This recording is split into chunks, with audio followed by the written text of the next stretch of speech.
Halo teman-teman, perkenalkan nama saya Andika Putra Sugiarto dengan NPM 25220112. Saya dari Fakultas Kesehatan Universitas Jenderal Ahmad Yani Yogyakarta. Saya dari Prodi Keperawatan. Di sini saya akan melakukan penyuluhan terhadap Tuan Pakih dengan pokok pembahasan peningkatan kemandirian activity daily melalui latihan range of motion atau ROM. Dengan subpokok pembahasan saya memahami kerutinitisan aktivitas sehari-hari. Di sini saya menggunakan dua media. Yang pertama ada poster tentang ROM, lalu yang kedua di sini ada contoh-contoh gerakan ROM.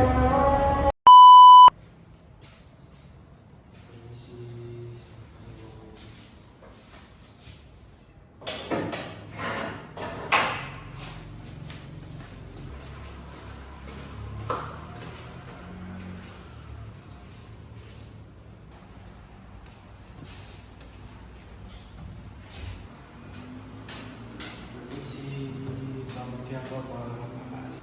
Selamat siang Pak. Selamat siang Pak.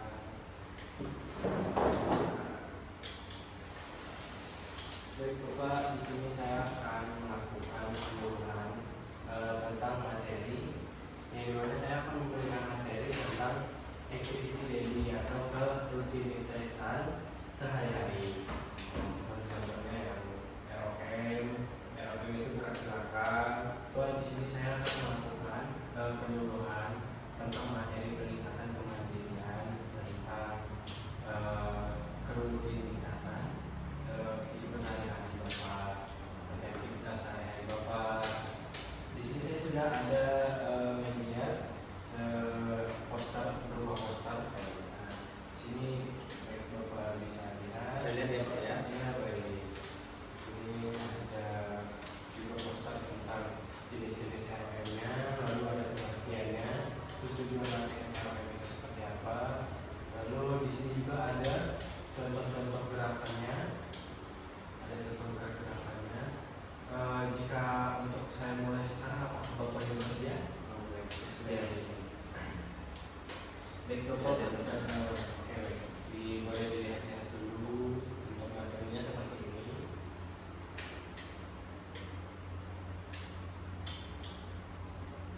Baik, bagaimana Bapak bersedia? Bersedia. Baik. Nah, sekarang saya akan menjelaskan di sini ada 9 materi. Yang pertama ada tentang pengertian activity daily living, terus jenis-jenisnya. Di sini juga sudah tertera ada jenis-jenisnya. Lalu di sini juga ada faktor yang mempengaruhi, lalu ada cara meningkatkan kemandirian, lalu ada juga pengertian range of motion atau gerak-gerakan seperti ini contohnya. Lalu ada juga tujuan latihannya seperti apa, lalu ada jenis-jenisnya, contoh gerakan, lalu yang terakhir ada hal yang perlu diperhatikan sehari-hari.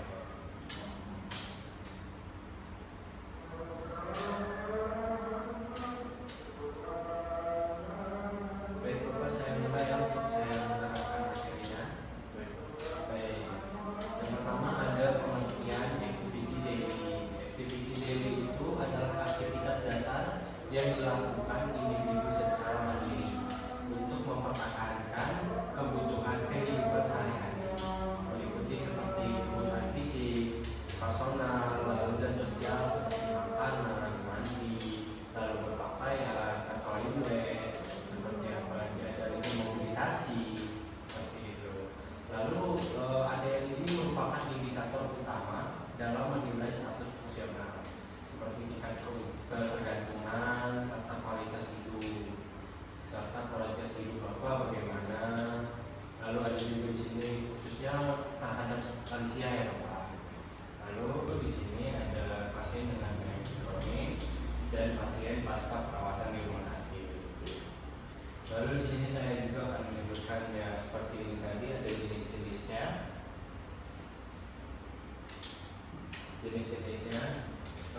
Jenis-jenisnya di sini ada yang pertama BADL atau Basic Activity Daily Living. BADL ini adalah aktivitas dasar yang berkaitan dengan perawatan diri atau contohnya seperti self care. Nah itu BADL Bapak.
faktor kognitif ini seperti demensia atau gangguan memori yang menyebabkan kesulitan dalam mengingat, melakukan aktivitas, mengelola obat, lalu mengambil keputusan. Lalu di sini juga ada faktor psikologis. Faktor psikologis ini contohnya seperti depresi, kecemasan, kurangnya motivasi.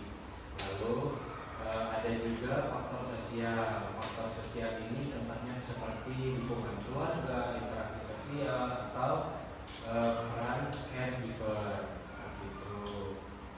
Lalu ada juga di sini saya akan menjelaskan juga cara meningkatkan kemandirian ADL.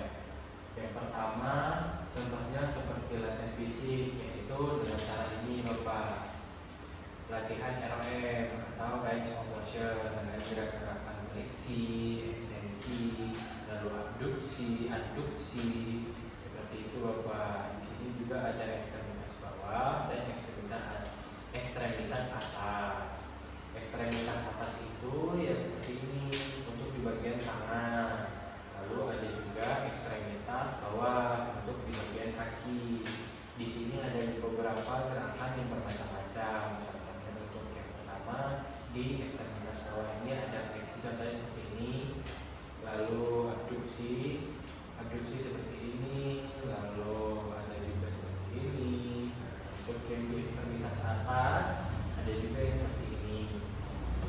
Nah, lalu untuk latihan fisik itu ya seperti ini, ada yang range of motion, lalu ada juga latihan kekuatan otot dan latihan keseimbangan. Nah, lalu ada rehabilitas seperti fisioterapi, terapi okupasi, lalu terapi latihan aktivitas. Lalu di sini juga ada dukungan keluarga dan modifikasi lingkungan. Nah, untuk dukungan keluarga ini contohnya seperti apa? Contohnya seperti memberikan bantuan sesuai kebutuhan atau memberikan motivasi dan mendampingi aktivitas kita sehari-hari. Lalu untuk modifikasi lingkungan ini contohnya pemasangan programan di kamar mandi seperti penggunaan lampu anti-slip, contohnya seperti keset Bapak atau keset, nah seperti itu Bapak. Lalu di sini ada penggunaan alat bantu, contohnya seperti tongkat atau kursi roda, seperti itu Bapak. Nah, di sini juga saya akan menjelaskan pengertian dari range of motion. Pengertian range of motion ini adalah latihan yang dilakukan untuk mempertahankan atau meningkatkan kemampuan gerak sendi secara maksimal. ROM ini bertujuan untuk menjaga fleksibilitas kekuatan otot serta mencegah kekakuan sendi pada pasien yang mengalami keterbatasan mobilitas. ROM juga merupakan bagian penting dalam intervensi keperawatan untuk meningkatkan kemampuan activity daily living. Contohnya seperti yang saya jelaskan tadi, terutama pada yang pasien imobilisasi, pasca operasi, stroke dan lain-lain. Nah, tujuan untuk latihan ROM ini adalah untuk mempertahankan atau meningkatkan fleksibilitas sendi, lalu untuk meningkatkan kekuatan otot dan mencegah kontraktur dan kekakuan sendi. Di sini juga ada jenis-jenis ROM. Di sini ada juga ROM aktif, ada ROM pasif, lalu ada ROM aktif pasif. Nah, di sini saya akan memberikan contoh ROM aktif itu seperti apa. ROM aktif itu seperti mengangkat tangan ke atas atau menekuk seperti ini dan meluruskan. Lalu seperti apa manfaatnya? Manfaatnya ini seperti untuk meningkatkan kekuatan otot sendi dan melatih kemandirian pasien. Lalu di sini ada ROM pasif. ROM pasif ini untuk indikasi pasien tidak mampu bergerak sendiri, pasien lemah total atau koma. Lalu untuk manfaatnya juga mencegah kekakuan sendi dan menjaga elastisitas otot. Lalu yang ketiga juga ada ROM aktif asistif. Contohnya seperti mengangkat tangan dengan bantuan perawat. Contohnya seperti ini Bapak, mohon tangannya diberikan. namanya aktif asiptif. Nah, baik Bapak sampai sini apakah Bapak paham? Paham. Saya lanjut ya Bapak. Baik. Ya, sekarang saya akan menjelaskan contoh gerakan. Di sini kita lanjut ada contoh gerakan ROM. Nah, untuk contoh gerakan ROM-nya saya akan memperagakannya dengan poster Bapak nanti di sebelah sana untuk saya contohkan agar Bapak lebih tahu untuk yang mana ekstremitas atas dan ekstremitas bawah. Apakah Bapaknya bersedia untuk ikuti arahan saya? Sedia. Baik, jika Bapaknya bersedia, mari kita lakukan untuk ini.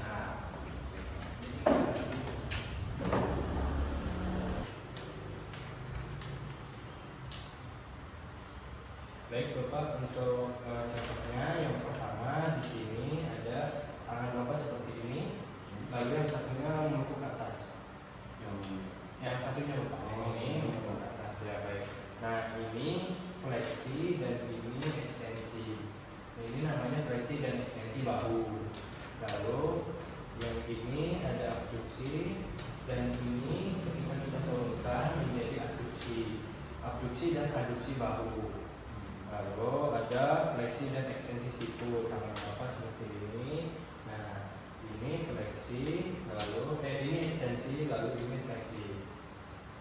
Lalu di sini boleh tangannya seperti ini Bapak?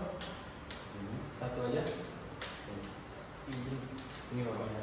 Nah, ini seperti ini namanya ekstensi. Lalu fleksi jari itu seperti ini. Nah, tangannya mengepal. Baik. Nah, di sini ada ekstremitas bawah kaki. Nah, cuma di sini saya tidak akan mencontohkannya karena untuk tempatnya juga kurang memadai untuk saya mencontohkan ekstremitas bawah. Jadi Bapak nanti bisa melihat saja di sini dan memperagakannya setelah saya pulang nanti. Baik Bapak. Mari kita lanjut lagi untuk keterangan materi.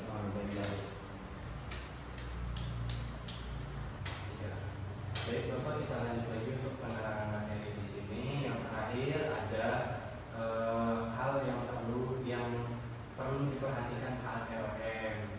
Yang pertama ada perhatikan jika pasien merasa nyeri, lalu ada perhatikan tanda vital pasien, lalu gunakan posisi tubuh yang benar dan lakukan komunikasi selama latihan dan jaga privasi dan kenyamanan.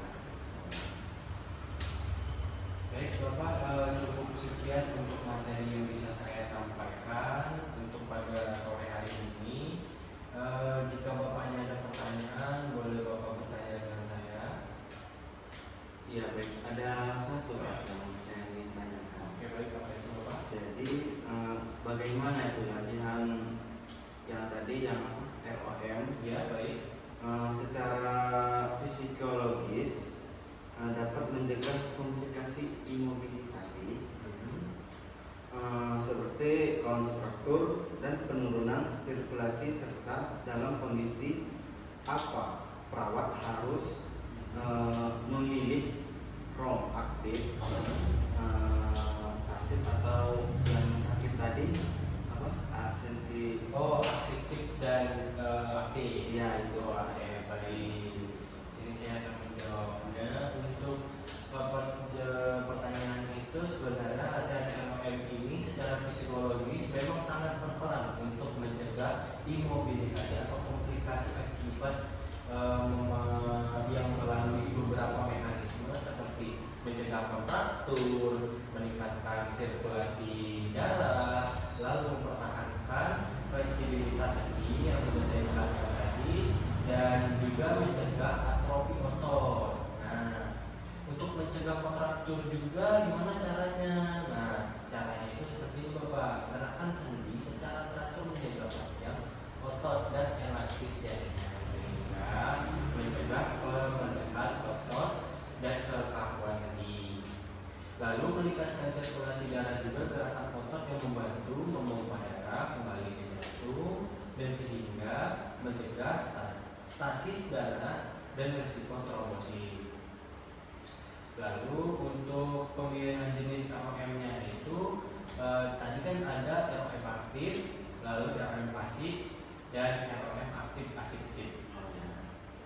ROM aktif ini sebenarnya diberikan kepada pasien yang mampu bergerak sendiri. Nah, untuk ROM pasif itu sebenarnya untuk pasien yang tidak mampu bergerak, seperti orang yang koma, sedang koma atau lemah motor. Nah, lalu juga ada ROM aktif dan asistif ini. Itu untuk pasien dengan kelemahan sebagian atau membantu proses pemulihan secara bertahap. Nah, kesimpulan dari pertanyaan tersebut, pemilihan jenis ROM harus disesuaikan dengan kondisi pasien atau tingkat faktor-faktor dan kemampuan mobilisasi untuk mendapatkan hasil yang optimal. Baik Bapak, bagaimana? Apakah jelas? Sudah jelas semua. Oke, baik. Jika sudah jelas dan cukup dari saya untuk menerangkan materi, saya akhiri. Wassalamualaikum warahmatullahi wabarakatuh. Bapak, saya permisi dulu ya Bapak. Terima kasih Pak. Baik. Terima kasih juga. Terima kasih kembali. Baik, boleh saya. Ya, ini untuk Bapak saja, untuk Bapak lihat nanti.